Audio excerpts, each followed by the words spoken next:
Here's a little story I come across from CP24 and the Toronto people. But here's this lady, she's interviewing Pierre, and she said something really interesting. And she just says that she just seems gruff. Okay, Mr. Polyev, the city of Toronto is struggling. There is a $933 million shortfall that the city... So Toronto's short $1 billion.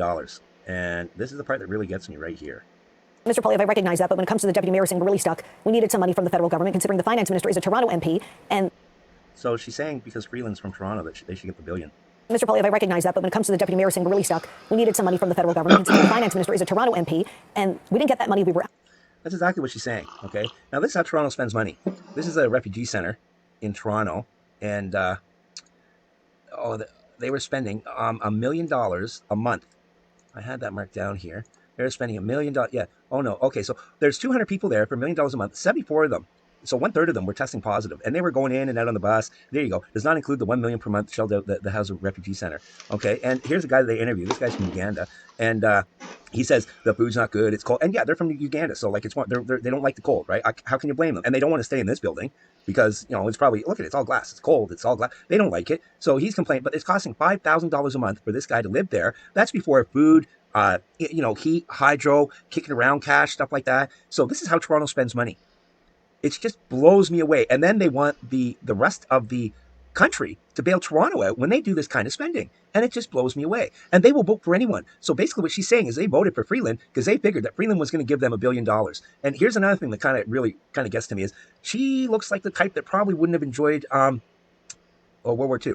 Okay, and here's Freeland. That she voted for. You think being a journalist, she would have done a little bit of research, and she tried to blame when she got caught. Her grandfather was a Nazi collaborator. She tried to blame Russia. Same way. It's always racism. It's always Russia. It's always Putin. It's never their fault. These are psychopaths. She worked for Klaus Schwab's. There's his daddy. She worked for George Soros, which was a Nazi collaborator. So, but she doesn't know anything about Nazism. Okay, and here's another thing. She went to school in Kiev. And here's Kiev on January 1st. So she goes and parties New Year's Eve. And the next day, there's hundreds of thousands of people marching with torches. And I found this in the Times of Israel, chanting Jews out. And she doesn't know. See, this is the Times of Israel. Ukrainian marchers chant Jews out. Blah, blah, blah. This is all about Stepan Bandera, the guy in the picture right there. This is Stepan Bandera. He marched tens of thousands of Jews to the middle of Kiev to a ravine called Babi Yar and shot them all and killed it was like 30,000 Jews.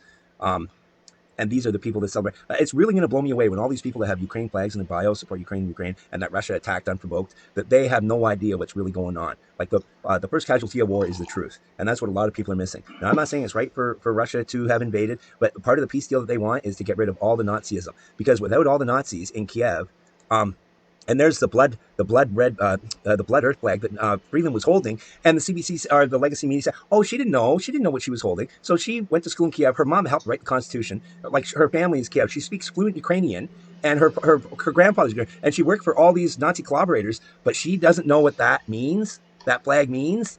This is people are being gaslit, and the CBC, the legacy media, they're all horrible, and so is this lady for not knowing about Freeland's.